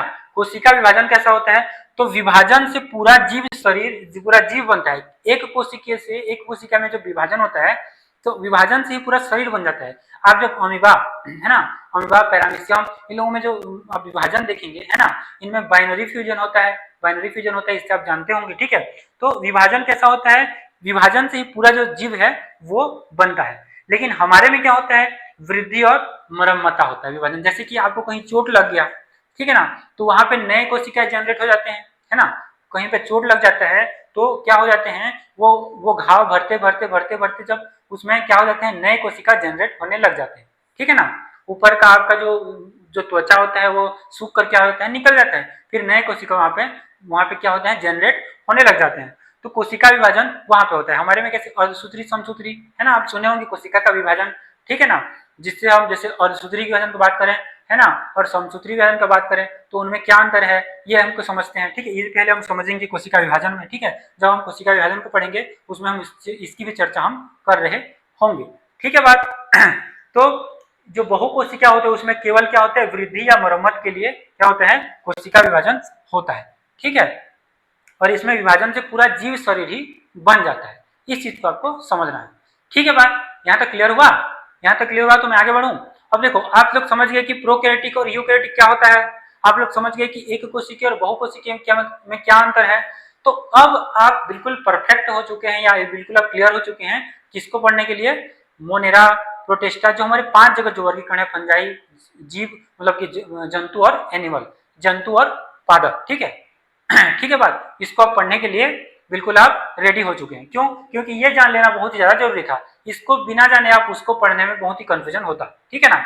अगर आप इसको पढ़ लिए हैं तो अब उसके लिए भी आप बिल्कुल यहाँ पे प्रिपेयर हो चुके हैं, ठीक है बच्चों। तो चलिए देखते हैं कि अब 5 जगत वर्गीकरण में होता क्या है, ठीक है। अब उसको हम पढ़ना स्टार्ट करते हैं, ठीक। चलो देखो 5 जगत वर्गीकरण में सबसे पहले हमने क्या देखा, मोनेरा को देखा था, ठीक है। तो यहाँ इस प्रकार से आप बिल्कुल इसको पढ़ने वाले हैं, मोनेरा को, ठीक है, ठीक है यहाँ तक। तो आप लोग बिल्कुल उसमें प्रोकैरियोटिक, यूकैरियोटिक, एक कोशिकीय, बहुकोशिकीय में इसको एक बार रिवीजन कर लेना। और यहाँ वो वर्ड जो है वो बार बार आपको सुनने और देखने को मिलने वाला है, ठीक है। तो चलो मैं स्टार्ट करता हूँ मोनेरा, है ना। तो देखो मोनेरा पहला जगत इसको किसने दिया था, तो विटकर महोदय ने दिया, ठीक है। पहला जो उन्होंने 5 जगत वर्गीकरण दिया था, सबसे पहले इन्होंने किसके बारे में जिक्र किया, तो मोनेरा, मोनेरा को हम यहाँ पे देखेंगे, ठीक है। इनकी विशेषता को पहले देख लेते हैं, ठीक है। अच्छा देखो ये जो आपका जो डायग्राम दिखाई दे रहा है, ये बैक्टीरिया, आर्कीबैक्टीरिया और ये साइनोबैक्टीरिया, इसकी संरचना के लिए मैं आपके लिए अलग से क्लास लेके आऊंगा, ठीक है। इसकी जो संरचना है इसको हम, इसकी संरचना विद डिटेल, इसका स्ट्रक्चर कैसा होता है, कैसे ये बनता है, इसके लिए हम अलग से क्लास करेंगे। लेकिन हम इसके बारे में पहले बाहरी तो जान तो लें कि ये चीज है क्या, ठीक है ना, क्या चीज होता है इसको पहले जान लें, इससे आप पहले परिचित हो जाएं। उसके बाद में इसकी जो आंतरिक संरचना होती है इसके बारे में, जो इंटरनल स्ट्रक्चर होगा इसका, ठीक है, इसके बारे में आपको बताऊंगा, ठीक है। इसके लिए एक अलग से प्रॉपर आपको क्लास मिलेगी, ठीक है। लेकिन इससे पहले इसको आप जान लें, ठीक है। देखते हैं क्या विशेषता है, यह जीव जगत प्रोकैरियोटिक जीव का समूह है। आ गया प्रोकैरियोटिक, ठीक है। तो ये कैसा होता है, प्रोकैरियोटिक होता है, यानी इनमें झिल्लीबद्ध नाभिक नहीं होता, है ना, इसमें झिल्लीबद्ध नाभिक नहीं होता। हमने पढ़ा था ना प्रोकैरियोटिक में कैसा झिल्लीबद्ध नाभिक नहीं होता, ठीक है। या जो झिल्ली होता है वो रहित होता है, झिल्ली रहित होता है, ऐसा हमने पढ़ा था, ठीक है। तो क्या होता है, जीव जगत प्रोकैरियोटिक जीव का समूह है, कौन, तो मोनेरा। और इसमें क्या नहीं पाया था, झिल्लीबद्ध नाभिक नहीं होता। दूसरा क्या है, सभी जीव जो होते हैं एक कोशिकीय होते हैं, सभी जीव क्या होते हैं, एक कोशिकीय होते हैं। कॉपी रखे हैं, पेन रखे हैं, तो एक बात और यहीं पे नोट कीजिए कि आपका जो एनसीईआरटी है, एनसीईआरटी में एक पॉइंट दिया हुआ है कि जो आपके जो एक कोशिकीय जीव होते हैं ना बच्चों, इन्हें अमर जीव के नाम से भी जाना जाता है। क्या? अमर जीव के नाम से भी जाना जाता है, इमॉर्टल, है ना।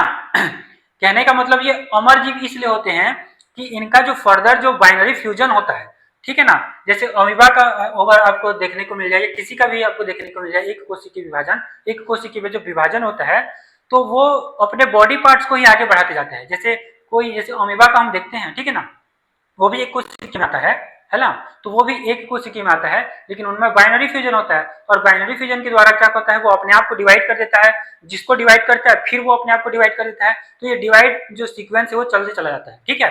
तो इसमें होता क्या है कि कुछ न कुछ जो पार्ट्स है वो वहां पे रह जाते हैं, आने वाला जो उनका जो आने वाला जो जो जीव बन रहा होता है, ठीक है, उसमें कुछ न कुछ पार्ट जो है वो पुराने वाले जो जीव होते हैं या पुराने वाले जो एक कोशिकीय जीव होते हैं उसमें आगे चलता जाता है, ठीक है। तो पार्ट जो है वो आगे बढ़ते जाते हैं, तो इसमें होता क्या है कि वो पार्ट तो आगे जा रहे हैं ना, तो वो जीवित रह जाते हैं, ठीक है ना। तो इसीलिए इन्हें अमर जीव भी कहते हैं। किन्हें? तो एक कोशिकीय जो जीव होते हैं उन्हें एक कोशिकीय जीव वो क्या कहते हैं, अमर जीव के नाम से जानते हैं। इसको आप बिल्कुल याद रखना, ठीक है। अब देखो, इनकी कोशिका भित्ति पेप्टिडोग्लाइकन की बनी होती है, हमने पढ़ा था। इनमें कोशिका अंगन क्या होता है, कोशिका जो अंगन होता है झिल्ली रहित होता है, ये भी पढ़ा था। पोषण प्रकार क्या होता है, ऑटोट्रॉफिक होता है, मतलब कि क्या होता है, स्वपोषी होता है, ठीक है ना, स्वपोषी या परपोषी भी ये होता है, ये दोनों हो सकता है, ठीक है। पायासी बोलते हैं इसको, ठीक है। ऑटोट्रॉफिक होता है और हेटेरोट्रॉफिक होता है। इनमें जो पोषण का प्रकार होता है वो कैसा होता है, ऑटोट्रॉफिक होता है और हेटेरोट्रॉफिक होता है, ठीक है। प्रजनन कैसा होता है, तो इसमें केवल काइनरी मतलब काइक जनन होता है, यानी कि बाइनरी फ्यूजन होता है। मैंने अभी भी आपको बताया कि इनमें क्या होता है, बाइनरी फ्यूजन होता है, ठीक है, केवल काइक जनन होता है। असेक्सुअल, इसमें असेक्सुअल जो रिप्रोडक्शन होता है वो इसमें देखने को मिलता है, ठीक है, होता है, ठीक है। असेक्सुअल जो रिप्रोडक्शन होता है वो इसमें देखने को मिलता है। उसके बाद क्या है, वातावरण में ये पाए कहा जाते हैं, तो सर्वत्र जगह में पाए जाते हैं, ठीक है। वातावरण में सर्वत्र पाए जाते हैं, जल में, वायु में, मिट्टी में, शरीर में, ये सब जगह ये हमको देखने को मिलते हैं। कौन? तो जो मोनेरा जगत के जो जीव होते हैं ये कहाँ कहाँ पाए जाते हैं, तो सर्वत्र पाए जाते हैं, जल में, वायु में, मिट्टी में और शरीर में भी ये देखने को मिलते हैं, ठीक है। यहाँ तक पहला जगत आपको क्लियर हुआ। और देखो इसके एग्जाम्पल क्या है, तो बैक्टीरिया, लाभदायक और रोगजनक दोनों प्रकार के बैक्टीरिया बैक्टीरिया होते हैं ना। कुछ कुछ बैक्टीरिया होते हैं जो हमारे शरीर के लिए क्या होते हैं, लाभदायक होते हैं, और कुछ कुछ जो होते हैं वो हानिकारक होते हैं। तो दोनों प्रकार के जो बैक्टीरिया हैं वो मोनेरा जगत के अंतर्गत इनको समाहित किया गया है, ठीक है। दूसरा है नीलहरित शैवाल, जिसको आप साइनोबैक्टीरिया के नाम से जानते हैं। नीलहरित शैवाल भी इसके उदाहरण हैं। किसके उदाहरण है, तो मोनेरा के उदाहरण है, ठीक है। अब देखो ये आर्कीबैक्टीरिया, बैक्टीरिया और साइनोबैक्टीरिया, ये इनका डायग्राम है, इनका जो चित्र है वो बिल्कुल इसमें देख सकते हैं, ठीक है बच्चों। अब जो इनका जो स्ट्रक्चर होता है बैक्टीरिया का, जो इंटरनल स्ट्रक्चर है, वो मैं आपके लिए एक सेपरेट क्लास लेके आऊंगा। यहाँ बस इनके बारे में आप परिचित हो जाएं कि ये किस में आते हैं, मोनेरा में आते हैं, ये कैसे होते हैं, एक कोशिकीय होते हैं। एक कोशिका मतलब क्या है, यहाँ पे आपको लिख दिया गया है, तो इसको आप बिल्कुल अभी समझ लीजिए, ठीक है। जब हम इसका इंटरनल स्ट्रक्चर पढ़ेंगे तो विद डिटेल हम उसको जानेंगे, ठीक है। तो यहाँ ये था आपका मोनेरा जगत, ठीक है। ठीक है जी, चलो नेक्स्ट देखते हैं। नेक्स्ट है प्रोटिस्टा, ठीक। नेक्स्ट क्या है, प्रोटिस्टा। तो ये कैसे होते हैं, ये क्या होते हैं, ये भी यूकैरियोटिक होते हैं, ठीक है ना। ये क्या होते हैं, यूकैरियोटिक होते हैं। वो क्या था, प्रोकैरियोटिक था, ये क्या था, यूकैरियोटिक है, ठीक है ना। ये क्या है, यूकैरियोटिक है। लेकिन अधिकतर जीव इसमें क्या होते हैं, एक कोशिकीय होते हैं, और कुछ जो है वो बहुकोशिकीय भी देखने को मिल जाता है। कुछ क्या होते हैं, बहुकोशिकीय भी होते हैं, और कुछ एक कोशिकीय भी होते हैं। किसमें, तो बोलोगे प्रोटिस्टा में। किसमें, प्रोटिस्टा में। और इसमें सभी जीव कैसे होते हैं, यूकैरियोटिक होते हैं। कैसे होते हैं, यूकैरियोटिक होते हैं, ठीक। अब देखो इसमें स्पष्ट नाभिक और झिल्लीबद्ध अंगन पाए जाते हैं। यूकैरियोटिक हैं तो ये पाए ही जाएंगे, हमने पढ़ा था ये, ठीक है ना। अब यूकैरियोटिक, प्रोकैरियोटिक तो आप मास्टर बन चुके हो, है ना। क्या होता है यूकैरियोटिक, क्या होता है प्रोकैरियोटिक, इसको हमने विद डिटेल देखा था। तो यहाँ पे यूकैरियोटिक बोल रहा हूँ, इसका मतलब ये है कि इसमें स्पष्ट जो है वो नाभिक दिखाई देगा, है ना, और इस पर झिल्लीबद्ध जो अंगन है वो यहाँ पे देखने को हमें मिलते हैं, ठीक है। नेक्स्ट क्या है, इनमें जीव प्रकाश संश्लेषण करते हैं, कुछ परपोषी भी होते हैं। कुछ जीव हैं वो क्या करते हैं, फोटोसिंथेसिस करते हैं, और कुछ क्या होते हैं, जो पोषण होता है उनमें क्या होता है, परपोषी होता है, हेटेरोट्रॉपिक होता है। ठीक है, किनमें, तो प्रोटिस्टा में। ठीक ये जीव जो है वो जल में रहते हैं और गति के लिए सिलिया, फ्लैजिला, कूटपाद का उपयोग करते हैं। इंपॉर्टेंट बात है ये, ठीक है ना। इनका भी इंटरनल स्ट्रक्चर हम पढ़ेंगे, ठीक है। तो इसमें हालांकि इसी को हम पढ़ेंगे, सिलिया, फ्लैजिला, कूटपाद ये सब पाए जाते हैं, उसको हम उसमें पढ़ने वाले, ठीक है। तो इनमें जो गति करने के लिए है ना, मोशन के लिए, गति करने के लिए क्या पाए जाते हैं, सिलिया, फ्लैजिला या कूटपाद इसमें पाए जाते हैं, जिनका उपयोग ये करते हैं। देखिए यहाँ पे दिया गया है, ठीक है, ये सिलिया है ना, ये फ्लैजिलम है, ये सब में आपको देखने को मिल रहा है, ठीक है। और ये जीव कहाँ पाए जाते हैं, तो जल में पाए जाते हैं। कहाँ पाए जाते हैं, जल में पाए जाते हैं। नेक्स्ट क्या है, प्रजनन कैसे करते हैं, तो ये अलैंगिक और लैंगिक दोनों प्रकार के जो प्रजनन है वो करते हैं। अलैंगिक और लैंगिक दोनों प्रकार के प्रजनन ये करते हैं, कौन करते हैं, तो प्रोटिस्टा जगत के जो जीव हैं ये करते हैं, ठीक है। इसका उदाहरण है अमीबा, पैरामीशियम, यूग्लिना, है ना, डायटम्स। ये देखो, ये अमीबा, ये पैरामीशियम और ये यूग्लिना, ठीक है। ये क्या करते हैं, सिलिया और फ्लैजिला के माध्यम से क्या करते हैं, अपना जो गति है उसको करते हैं, है ना। आप लोग गति किस में करते हो, पैर है ना, पैर से गति करते हो या चलते हैं, ठीक है। लेकिन ये लोग गति जब करेंगे, जल में रहते हैं, जल में गति कैसे करते हैं, इसके द्वारा, कूटपाद के द्वारा, है ना, कूटपाद, सिलिया और फ्लैजिला के द्वारा ये अपने गति को करते हैं, ठीक है। ठीक है, यहाँ तक आगे बढ़े, तो यहाँ तक क्लियर हो गया प्रोटिस्टा जगत के जो जीव हैं वो कैसे, क्या है इनके लक्षण, ठीक है ना। कैसे ये गति करते हैं, कैसे ये प्रजनन करते हैं, और कैसे ये अपना जो पोषण है वो करते हैं, इसको हमने समझा। कैसे पोषण करते हैं, तो कुछ परपोषी होते हैं और कुछ प्रकाश संश्लेषण की क्रिया को करते हैं, ठीक है। यहाँ तक क्लियर है। चलो आगे बढ़ते हैं थोड़ा सा।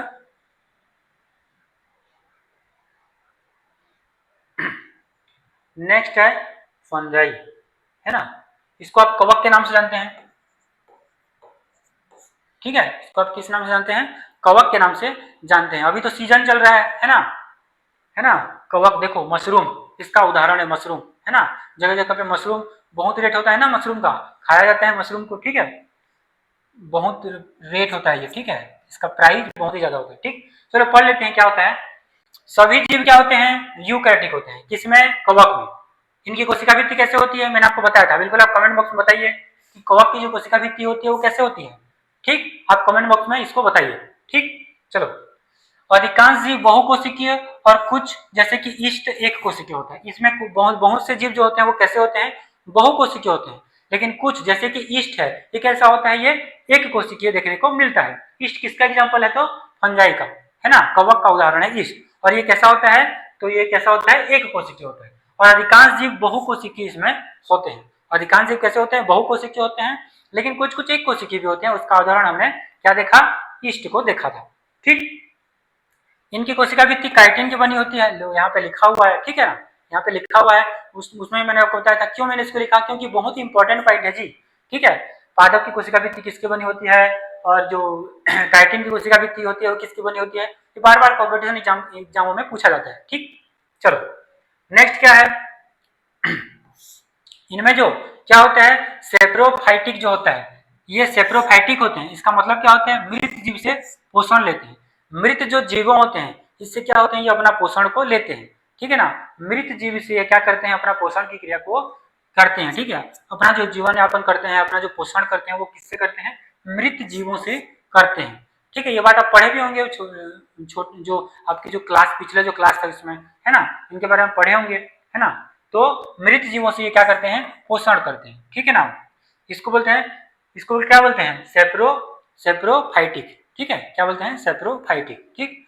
शरीर जो होता है क्या होता है, माइसेलियम कहलाता है। क्या कहलाता है, शरीर जो होता है ये क्या कहलाता है, माइसेलियम कहलाता है। माइसेलियम कहलाता है, जो हाइफे से मिलकर बना होता है। किससे मिलकर बना होता है, हाइफे से मिलकर बना होता है ना। जो शरीर होता है वो क्या कहलाता है, माइसेलियम कहलाता है। जो किससे मिलकर बना होता है, तो बोलोगे हाइफे से मिलकर बना होता है। और इनमें जो प्रजनन होता है वो बीजाणुओं द्वारा होता है, स्पोर्स द्वारा होता है, ठीक है। किसके द्वारा होता है, स्पोर्स के द्वारा होता है इनमें प्रजनन। देखिए हमने प्रजनन शब्द अलग अलग पढ़ रहे हैं, और फिर क्या पढ़े, पोषण शब्द थोड़ा बहुत अलग पढ़ रहे हैं। सबका जो कैरेक्टर है वो अलग अलग हो रहा है, ठीक है, सबका लक्षण हमें अलग अलग देखने को मिल रहा है ना, इसीलिए ये जो वर्गीकरण है इसकी आवश्यकता पड़ी। ठीक है, यही सब चीज हमें देखने को मिल रहा है इसीलिए। ठीक है, चलो इसका उदाहरण क्या है, ईस्ट है, मशरूम है, पेनिसिलियम है, ठीक है ना, एस्पेरोजिलस है। ठीक है, यहाँ पे मशरूम का आपको डायग्राम है, ये जो ईस्ट है ये आपको दिखाई दे रहा है, ऐसा ईस्ट लगता है, ऐसा मशरूम है। ठीक, ठीक है यहाँ तक, ठीक है जी। तो ये था आपका कवक जगत, जिसको आप फंजाई के नाम से जानते हैं। ठीक है यहां तक, नेक्स्ट क्या है देखते हैं।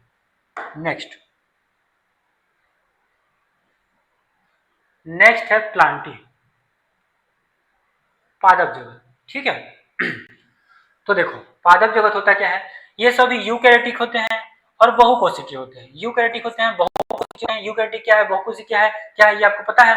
ठीक है, तो पादप कैसे होते हैं, यूकैरियोटिक और बहुकोशिकीय होते हैं। इनमें कोशिका भी 30 सेल्यूलोज की बनी होती है, यहाँ भी मैंने मेंशन कर दिया है, इंपॉर्टेंट है ना ये। ठीक है, इंपॉर्टेंट होता है। ठीक, चलो पोषण कैसा होता है, तो पोषण स्वपोषी होते हैं, प्रकाश संश्लेषण करते हैं, ये बात आपको पता है।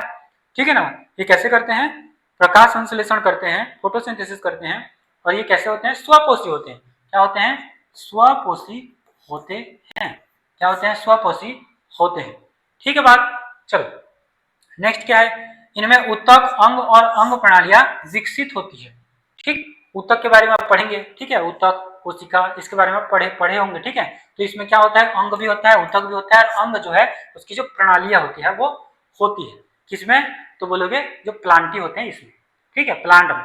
ठीक, और जीवन चक्र में लैंगिक और अलैंगिक दोनों इसमें चरण शामिल होते हैं। इसमें लैंगिक जो प्रजनन होता है ये भी होता है, और अलैंगिक जो जनन होता है वो भी इसमें समाहित है इनके जीवन चक्र में। ठीक है, इनके कहा, जीवन चक्र में लैंगिक भी प्रजनन करेंगे, अलैंगिक भी प्रजनन ये करते हैं। ठीक, example algae, moss, fern, gymnosperm, angiosperm. इसको हम ऐसे पढ़ सकते हैं, थैलोफाइटा, ब्रायोफाइटा, टेरिडोफाइटा, जिम्नोस्पर्म और एंजियोस्पर्म।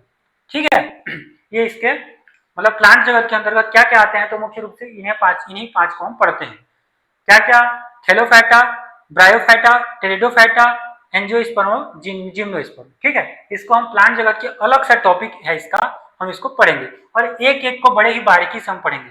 यहाँ पे मैंने आपको हल्का सा जो परिचय आपको दिया है, इससे आप मत समझिएगा कि ये हो गया खत्म, नहीं। हम अलग से थैलोफाइटा, अलग से ब्रायोफाइटा, अलग से टेरिडोफाइटा, इन सबको हम पढ़ने वाले हैं।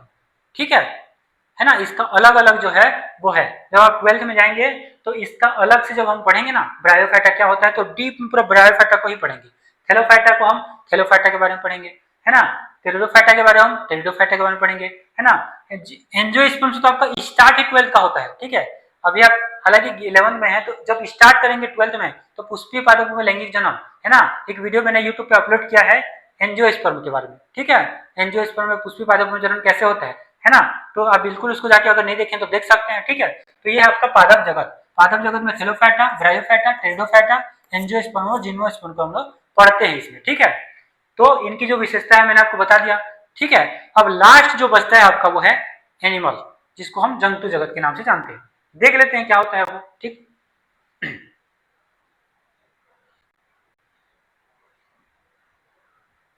चलो लास्ट है आपका एनिमल जगत। ठीक, क्या होता है, ये भी यूकैरियोटिक है और बहुकोशिकीय है, हमने पढ़ा था। पौधे और एनिमल यूकैरियोटिक मतलब कि आ रहे थे ना, किसमें आ रहे थे, यूकैरियोटिक में आ रहे थे, हमने उदाहरण में पढ़ा था उसको। ठीक, चलो, और ये कैसे होते हैं, पोषण में परपोषी होते हैं, अन्य जीवों पर निर्भर रहते हैं। आप लोग अन्य जीवों पर निर्भर रहते हैं ना जी, रहते कि नहीं रहते, जैसे कोई सब्जी बना रहे हैं, है ना, या कोई मांसाहारी है, ठीक है, मांसाहारी है तो किस पर डिपेंड है आप, परपोषी होते हैं आप लोग, है ना, हम लोग सब लोग। ठीक है, परपोषी होते हैं। ठीक है, दूसरों पर हम लोग निर्भर रहते हैं पोषण के लिए। ठीक, गति करने के लिए सक्षम होते हैं ना, गति करने सक्षम, जैसे मैं यहाँ पे गति कर रहा हूँ तो खुद से सक्षम हूँ, है ना, गति कर पा रहा हूँ। ठीक है बात, चलो नेक्स्ट क्या, इनमें जटिल ऊतक होता है, अंग होता है, अंग प्रणालियां होती है। कैसा होता है हमारा शरीर, बहुत सारे कोशिकाएं से मिलकर क्या बनता है, ऊतक बनता है, ऊतक से ऊतक तंत्र बनता है, ऊतक से अंग बनेगा, है ना, अंग से अंग तंत्र, इस प्रकार हमारा बॉडी बनता है। ठीक है, तो ये क्रिया जो होती है बहुत ही जटिल होती है। ठीक है, ये बनने की जो क्रिया है वो जटिल होती है। ठीक, प्रजनन क्या होता है, सामान्यतः इसमें लैंगिक प्रजनन देखने को मिलता है। क्या देखने को मिलता है, लैंगिक प्रजनन देखने को मिलता है। और इसमें एग्जाम्पल जो ह्यूमन है, डॉग, बर्ड्स, फिश, जो कीट वर्ग हैं, इंसेक्ट, है ना, ये सब इसमें देखने को मिलता है। तो ये है एनिमल किंगडम, ये पूरा जो देखने को आपको मिल रहे हैं, ठीक है ना, ठीक है। कीट वर्ग समाहित हो जाएंगे आपके, जो मछली है, पक्षी है ना, जो जो जंतु हैं, जीव हैं, ये जो है जंतु है, जैसे, है ना, जैसे कि ये डॉग है, मनुष्य है, ये सब किसमें समाहित हो जाएंगे, तो बोलोगे एनिमेलिया या जंतु जगत में समाहित हो जाएंगे। ठीक है जी, ठीक है यहाँ तक। तो यहाँ था आपका जीव जगत का जो पहला क्लास है, जो जीव जगत का हमने जो पहला क्लास था, इसको हमने समझा। जो ऊपर ऊपर से क्या है स्ट्रक्चर, इसको हमने जाना, ठीक है ना। अब इसमें बचा क्या है, तो जैसे कुछ कुछ जो संरचनाएं है, जैसे बैक्टीरिया का हो गया, ठीक है ना, बैक्टीरिया का हो गया, ये सब जो स्ट्रक्चर है, इंटरनल स्ट्रक्चर, मैं आपको इसको अगले क्लास में बिल्कुल इसको कवर अप करेंगे। उसमें बस हम उसके स्ट्रक्चर के बारे में बात करेंगे। आप लोग तो पता चल गया कि कौन सा किस जगत में आ रहा है, कौन सा मोनेरा में आ रहा है, कौन सा प्रोटिस्टा में आ रहा है। उसके बाद हमने ये भी जान लिया कि कौन सा एक कोशिकीय है, कौन सा बहुकोशिकीय है, ये भी जान लिया। कौन सा प्रोकैरियोटिक है, कौन सा यूकैरियोटिक है, इसको भी हमने जान लिया। किसका एग्जाम्पल क्या क्या है, इसको हमने समझ लिया है। लेकिन हम जब नेक्स्ट क्लास में मिलेंगे ना, तो हम लोग क्या करेंगे कि उसका जो इंटरनल स्ट्रक्चर है, जैसे बैक्टीरिया का इंटरनल स्ट्रक्चर है, पैरामीशियम हो गया, अमीबा हो गया, इसका जो इंटरनल स्ट्रक्चर है, इसको मैं आपको बताने वाला हूँ, ठीक है। तो इसको हम वहां पे आप लोग समझ जाएंगे। जैसे पैरामीशियम को मैं पैरामीशियम के बारे में आपको पढ़ाऊंगा, तो आपको पता चल जाएगा कि पैरामीशियम किस जगत के अंतर्गत आता है। आपको पता चल जाएगा कि पैरामीशियम जो है वो एक कोशिकीय है कि बहुकोशिकीय है, वहां पे आपको पता चल जाएगा, ठीक है। वहां फिर हम उसको सिर्फ और सिर्फ हम उसको किसके बारे में बात करेंगे कि उसका जो इंटरनल स्ट्रक्चर है, उसका जो जो पोषण है वो कैसा करता है, और जो प्रजनन है वो कैसा करता है, क्या क्या उसके मतलब बॉडी में पाए जा रहे हैं, इस चीज को हम समझ लेंगे, ठीक है। ठीक है जी, तो आज का क्लास आपका यहीं तक था, और उम्मीद करता हूँ आपकी क्लास जो है वो आपको बिल्कुल समझ में आया होगा, ठीक है। तो मिलते हैं नेक्स्ट क्लास में ऐसे ही किसी शानदार टॉपिक के साथ, है ना। तो चलिए, आप भी बने रहिए हमारे साथ, मिलते हैं नेक्स्ट क्लास में। Thank you so much.